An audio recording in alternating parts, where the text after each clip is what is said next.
Hey everybody, it's Dave Neal here, stand-up comic, host of the Rush Hour podcast on this weekend episode for you, Saturday, February 15th, 2025. Hope you guys had a great Valentine's Day and are able to unwind.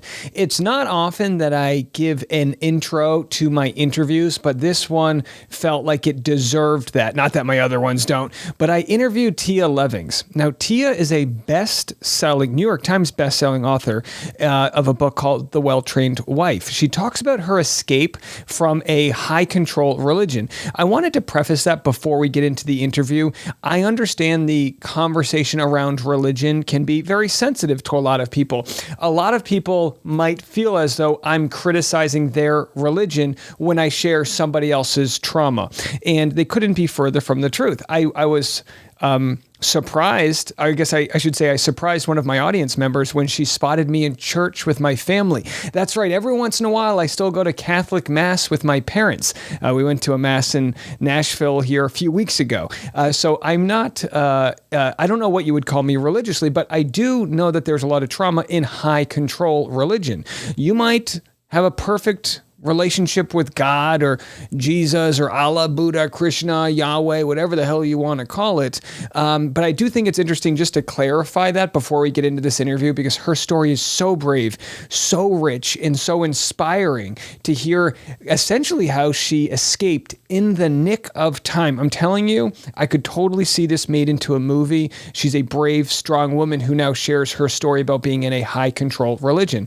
Look, a lot of religion can be good. You might be a part of a good church community, you help out, and then there are instances where people will interpret the Bible in ways that might benefit them, and they're able to talk to God and they tell you how to do certain things. There's so many instances of people that have, as we talked to our friend Dr. Laura, who, has a PhD in religious trauma, and there's so many instances where we talk to people that had a rough go of purity culture and it was taken too far and they were, recovering from that process. So, if you're religious, say a prayer. And if you're not, don't. And let's just be mindful that just because you might have a good experience, others might not. I say all that with all respect because I really do want you to check this out. Just like Justin Baldoni made a movie out of It Ends With Us, which was a story with a strong message, even though, of course, it turned into a complete disaster in post-production. And during production, this story, the one that Tia shares with us, is just such a gift for her to get out of it alive and share her wisdom. So I really hope you guys enjoy this. Here's my chat with Tia. Today's guest on the Rush Hour podcast wrote the New York Times best-selling book, A Well-Trained Wife, a memoir of escape, shining a spotlight on the realities of high-control religion. It's Tia Levings. How are you? I'm well. How are you? Doing great. Thank you so much for joining me today. First of all, how's life going in 2025? Is this the world you thought we would be in? Yes, and that's why it's stressful. So you were like, yeah, you saw the playbook for what's going on here. Exactly. We've got, I guess, I don't know if this was an executive order by Trump, but saying basically he's aware that the Christians are being discriminated against. This persecution complex, I guess, is a big story out there. Is this something you've dealt with in your times within the church? Yeah, that narrative is a trope at this point. Two things are true. They always have a persecution complex because what they want is to be the religious freedom. They don't want us to have any freedom from their religion. But also they flip. I'm sorry, I just lost my words.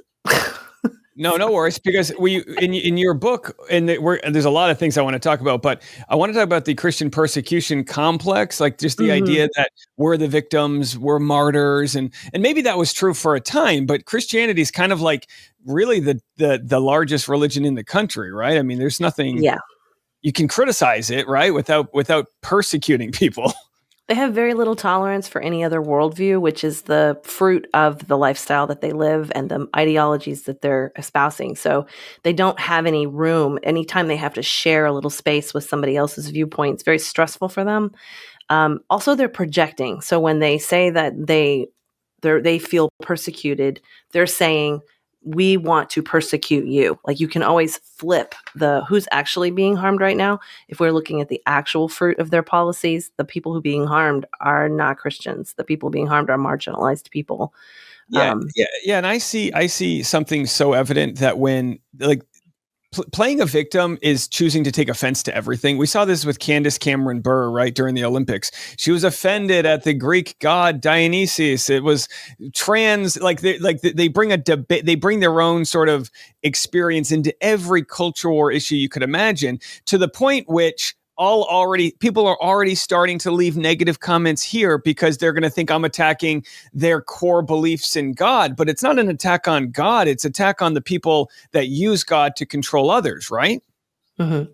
Yeah. So It's weaponized. So weaponized, exactly. So if you could walk me through where you are now with religion and where you come from, like did you grow up in evangelical universe, or were you like I did. exposed to it? Yeah, I grew up in like a really mainstream Southern Baptist megachurch. It was the largest church in the Southeast at the time.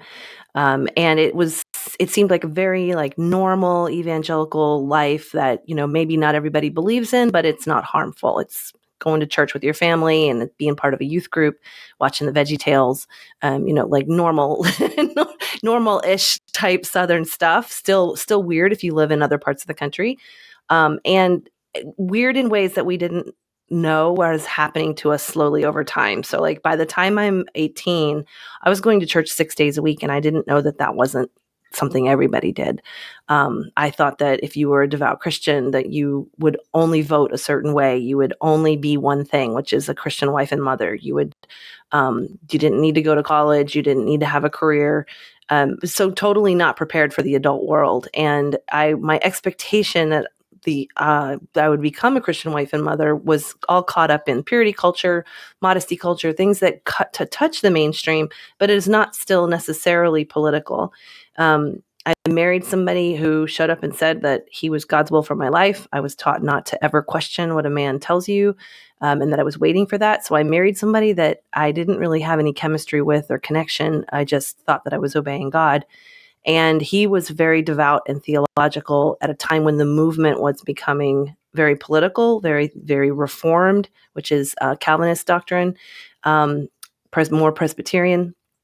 And it's very, it's hard to kind of describe to outsiders, but there's a big church in Moscow funded by a man named Doug Wilson, who is actually Pete Hegseth's pastor, denominational pastor. So these movements are all tied through history, and my married life became more restricted until I ended up into a cult, a high control covenantal church that taught wife discipline and spanking and very high strict life.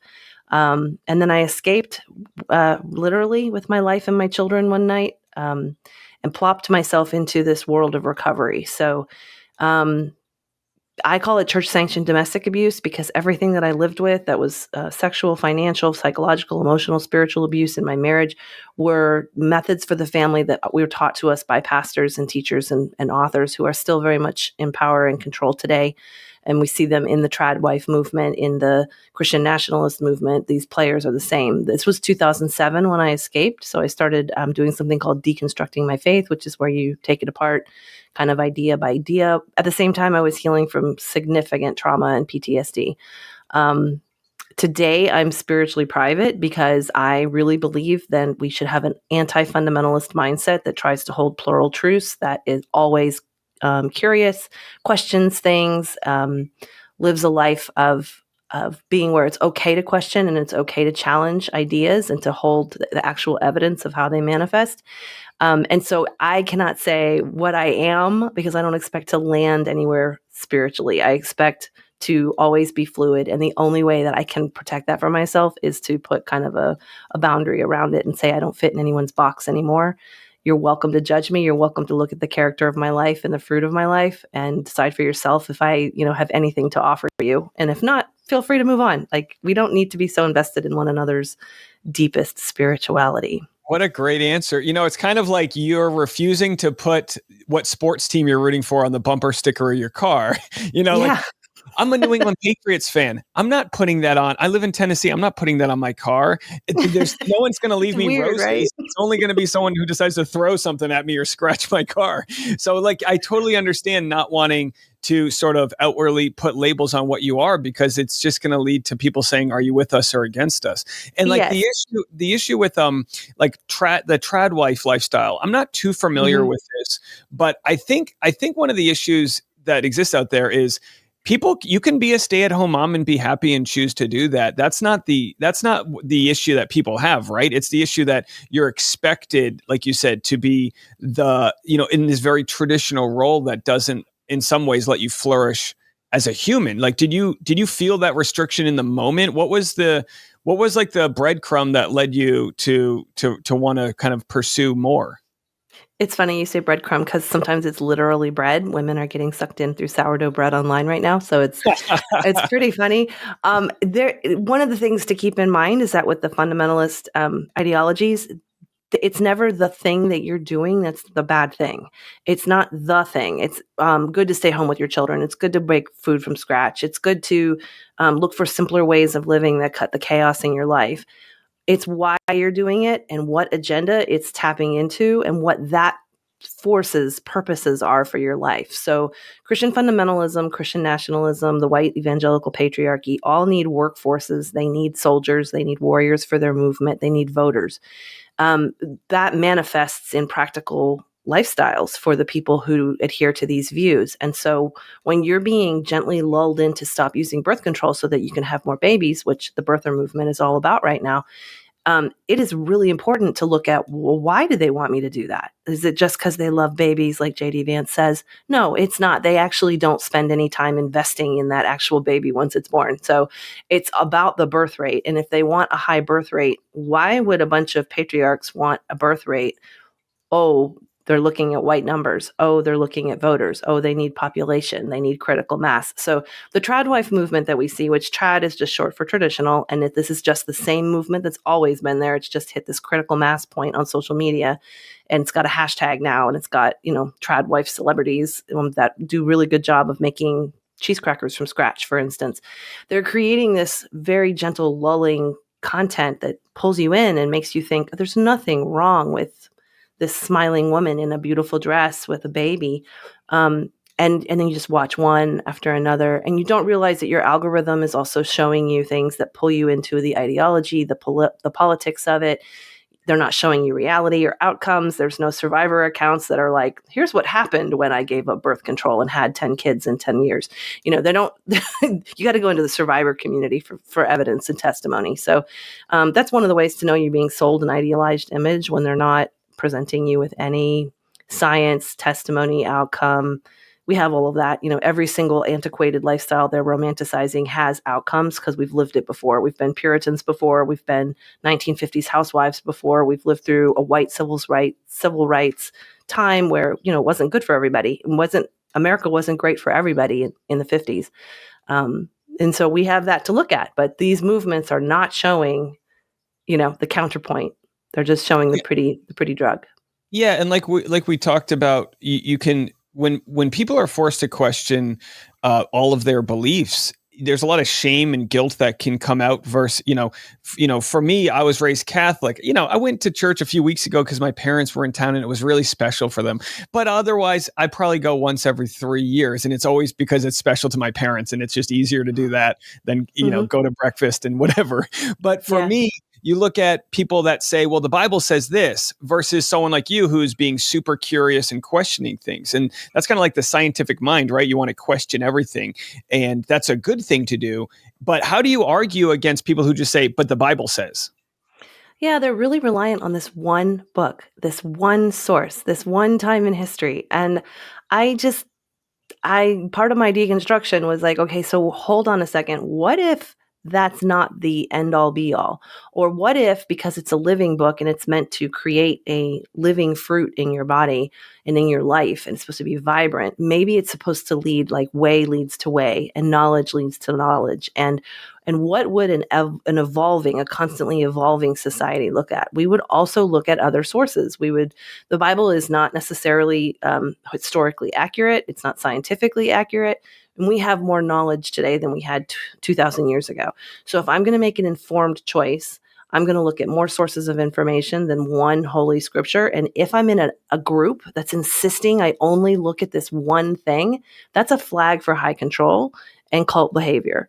And maybe not the smoking gun for it. Maybe I need to like look at other patterns. But if that's there, I know, okay, they don't want me thinking critically and they don't want me relying on other sources. Why? And then I can just hold and look and see if there's other flags that join that. And is there anything that you think can help somebody get out of a high control religion? If like right now, there's a lot of farmers that are losing their land and losing grants that they had because of the sort of a lot of grants that are taken away.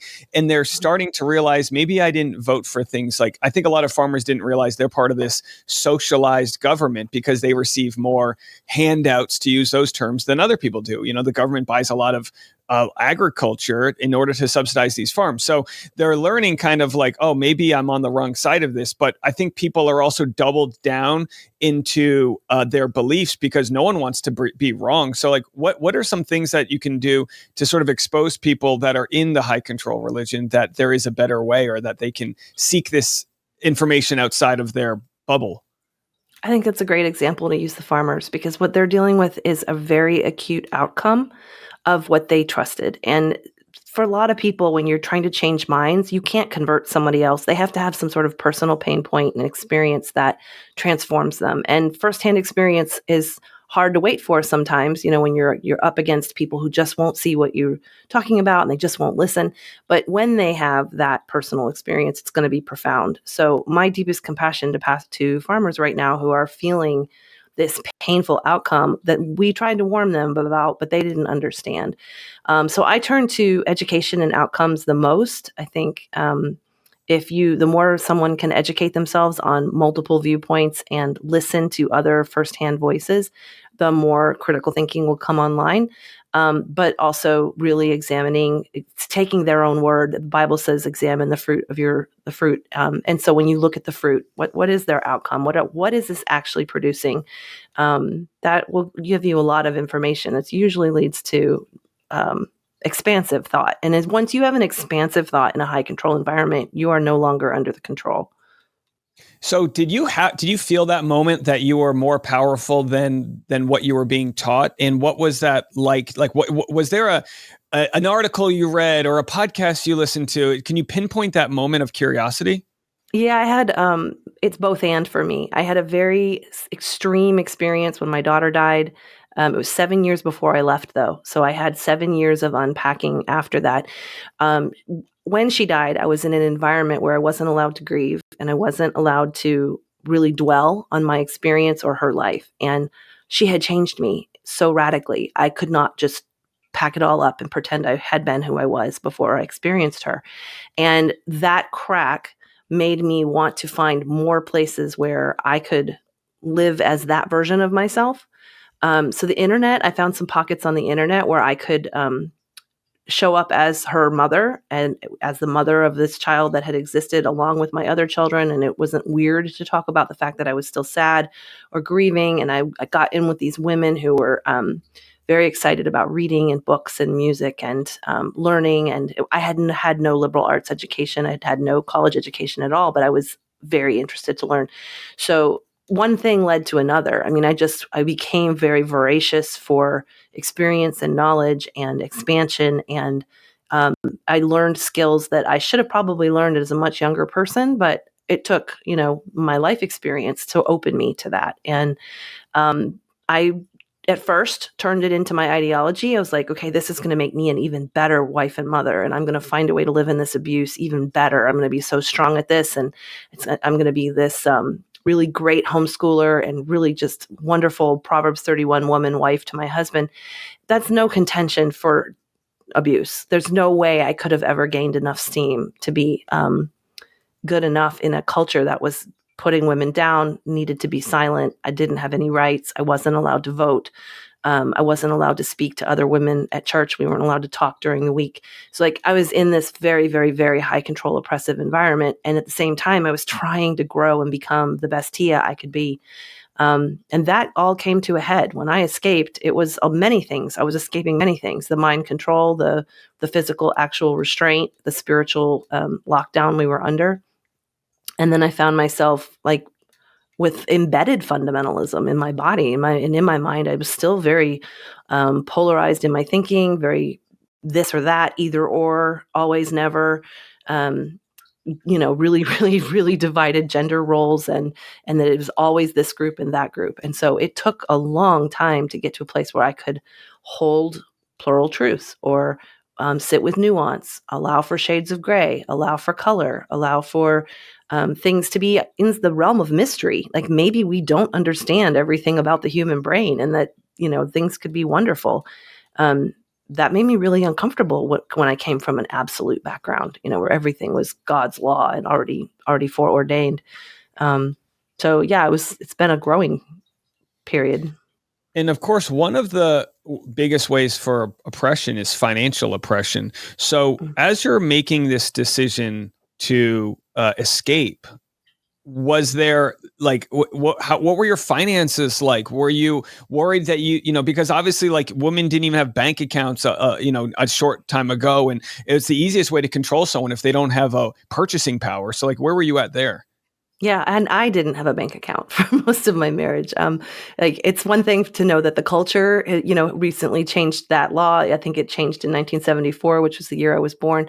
But I didn't get a bank account until the year I left. I had started blogging, a lifestyle blog. It was kind of a tradwife blog, and it did really, really well. I had amazing traffic, and I had some business friends. My husband had some business friends who were like, "Oh, I didn't know your wife did this," and can she teach me? And so I kind of like formed this business, and suddenly I was a consultant, and so I opened a bank account, and I had a little bit of money coming in from that. And I kind of thought that it would help me reduce the poverty in my family. So that was my mindset. I wasn't thinking I was going to leave. I really didn't think I was going to leave until the week that I left. And then the night that I left, it was very, very urgent and an emergency. So it wasn't so much like I had a plan, it was stay alive. Do you think that your subconscious got to that point of escape because you had got the gears rolling with the bank account? Like, do you think there was a kind of a part of your spirit that knew that you could do this right now? Mm, that's kind of language is a stretch. I mean, I know my subconscious was active because I had gotten to the place where if this was life I didn't want to live, I didn't want, if this was, I felt like I lived in hell already, so I didn't need an existential hell to be afraid of. I knew that I wasn't willing to die for those ideals, and I didn't know what I was going to do. But I don't think I was at a place where even several layers of my subconscious was ready to say, and you can make it on your own with 4 kids. Like that, I wasn't thinking that way. I did not have a plan. I went running to whoever would help me. And forgive me for like sort of like making this like my Hollywood mind, but I just imagine like what was that night like where you decided to escape? Was your husband home? Was he away on a trip? Was it like, you know, fit as much stuff as you can into your car? And I ask because just real quick, I'm so curious. My mom escaped from my father. She never used the term escape. She went on a trip and never returned with my sister and I. She was pregnant with me. So, Mm. and my mom's got a ton of guilt from that, but also knows it was the right thing to do, you know? So Yeah, like, well, I where admire was her your head strength at? and courage. She made a choice that doesn't feel like a choice in the moment. It feels like you're just taking this huge risk, and you have no other option. It's very cinematic. My my escape really was. It was on Halloween, and I knew that I was going to try to leave that week. There had been some escalating violence and some really extreme things that had happened. I knew we were like in danger, and but I wanted, my kids had never trick or treated before, and we were in this. I'd already been excommunicated, so we were in this more liberal church environment at the time, and so our little town trick or treated. And so I thought, okay, well they'll do this, and my kids were really looking forward to it. And I knew that the ages that they were, they wouldn't remember the adult reasons for things that were happening, but they would remember, like they'd looked forward to costumes and candy, and then that was taken from them. And so in this, I don't know, odd logic, I thought, okay, we can do this. We'll we'll go trick-or-treating, and then tomorrow I'll pack them and leave while he's at work. And that worked until we got home from trick-or-treating, and I gave the kids a bath and put them to bed. And then he had, I don't know if he sensed it, I don't know what was going on really, but he had a massive psychotic break and held me hostage for 4 hours, threatening to kill me with a length of firewood. For 4 hours, he ranted and spit and screamed and tiraded and threatened to kill me and followed me around the house. And I just really moved in slow motion. I tried not to speak. I tried not to set him off. I was afraid to go upstairs. And we just kind of like had this sort of movement and this tense dance all this 4 hours. And I knew I couldn't leave. I couldn't make any sudden movements. And out of the blue, he just said, "I'm out of here. I'm going." And he left the house, which he'd never, ever done before. And I was very stunned when it happened. But I just heard this voice in my head say, "Run. You've got to get out of here right now. You've got to run." And so I grabbed my laptop. I grabbed the laundry off the table. I got the 4 kids out of their beds, put them in the minivan. And as we were driving out of our little town, there was one traffic light. He was driving, didn't see me. He was so deranged. But he'd gone back to his office to get his gun, which had been there. He had stored his gun at the office from a hunt that he had been on.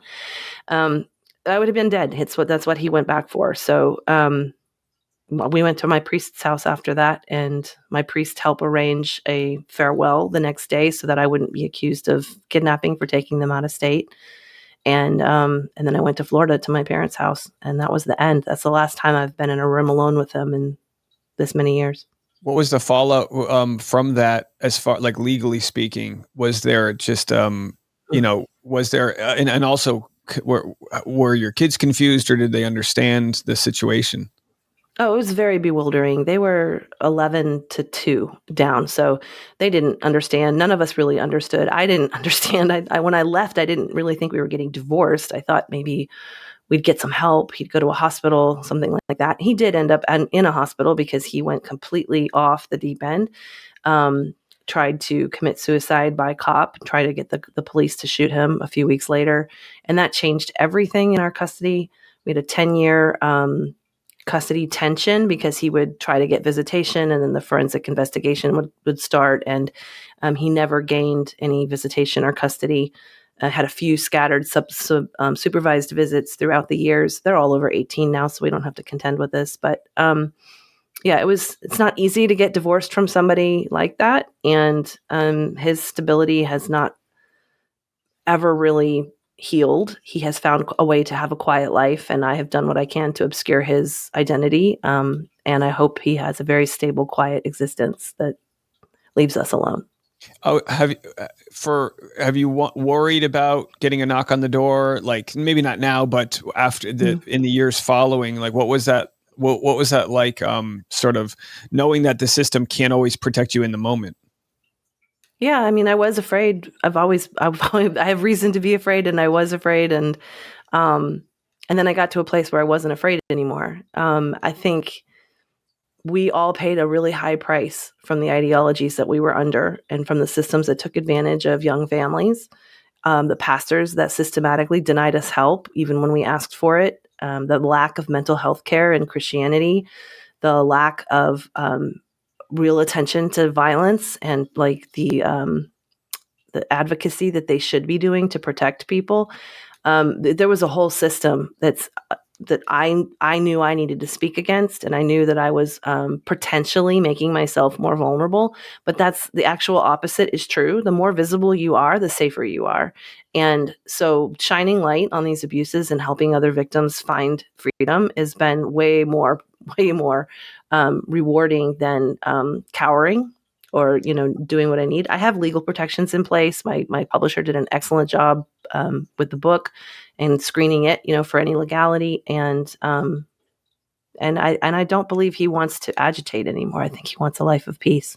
I agree with you as far as like, sunlight's the greatest disinfectant. And there's so, no one's ever said like, oh, I regret, going public. It's just a feeling of deburdening. And that's kind of, I think, why the, when you talk about the sort of, the what's the term used when people get out of deconstructing, it's probably just like that just like saying things out loud. You might know my friend, Dr. Laura Anderson. She's talked about religious trauma, and we've had her on the podcast a bunch. She lives in my town here, and she will almost look at her past.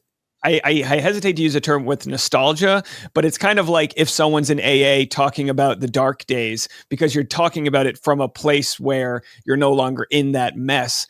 Do you have moments where you go, man, I would have been offended by that commercial, or I would have been, do you have moments where you just like relive that past life and think of how far you've come?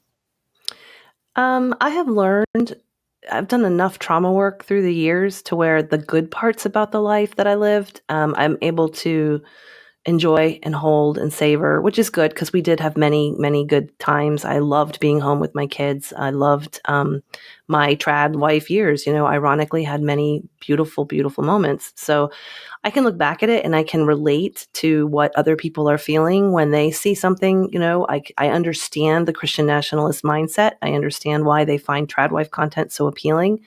And I can relate and empathize with it. And I think I bring that through in my educational content of, hey, I'm not vilifying you. I understand why that seems like a soothing solution to you, that it sounds like, yes, men should be the head of their household and women should be submissive. And that seems like it would solve a lot of problems. Can I talk to you about what kind of problems it creates and which ones it actually exacerbates? Because I come to it from experience and empathy, I think that relates really well.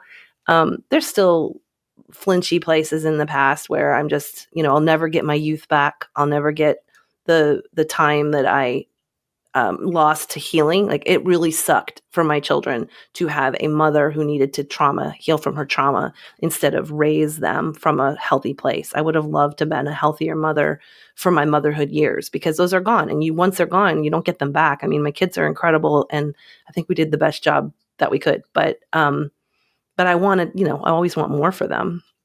Yeah, I don't know your entire story and your kid's story, but I have to tell you, going through what I went through with my mother, I get such a newfound respect for her through time that I might not have had as a child. So I'm sure your kids probably have so much respect for like knowing what you've been through. What was it like?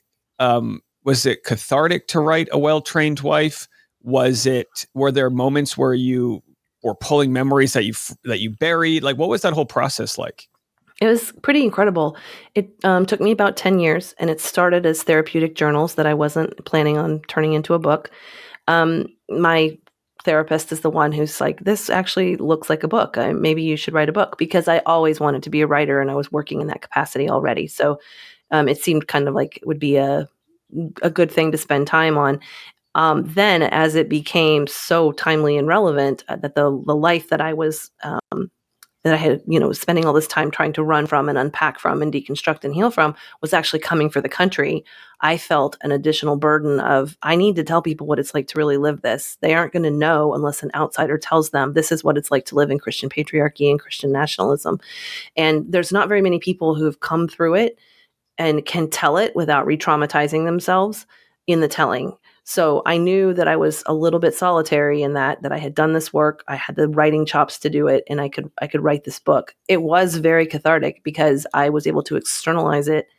These experiences that I'd seen, they had a before and after. They had a scene construction, characters, setting, influence, and I was able to really see how the system itself influenced my tiny household, and that what we were like. I tend to like maybe assign too much responsibility to myself, and then I remember, oh, I was 19. Oh, I was under all of this pressure from the church. Oh, I didn't have any other exposure to any other worldview. So it helps you develop some self-compassion when you can see it outside of yourself that way. And then a strength narrative comes through because I'm able to see, oh, I got my kids out. Oh my goodness, I kept my head through 4 hours of being held hostage. I didn't break down and lose it. I was able to get my kids out. So you get to redeem and reclaim your power too. I mean, it's just an incredible story. It really is. And I appreciate you sharing a part of it with us. Is there any talk about like optioning this story for a movie? That's always the next step. A book was popular. There's talk. We have lots of conversations for TV, movies, and documentaries. So, we take all the meetings. Who's playing you? Give me an actress. The readers really like Sadie Sink. That comes up a lot, and I used to get Julianne Moore a lot when I was younger and my hair was darker red. Yeah, So. of course, of course. Well, you can get the book on your website, right? TiaLevings.com, Yeah, and you've it's also got, available anywhere books are sold. Yep. amazing, and you've got a worksheet there that people can sign up for. There's a bunch, but you have a bunch of content there, so you're really, I mean, just crushing it out there. I appreciate you taking the time to talk with us, and please come back anytime. And good luck. I know you have another book coming out next year, right? What's the status Yeah. on that? In 2026, The Soul of Healing, it's a survivor's guide to recovery after religious trauma. So it's more of a self-help book that just tackles all of the things that come up when you go through a massive deconstruction and trauma healing. Amazing. Well, thanks again for your time. We really appreciate Yeah, it. thanks for having me.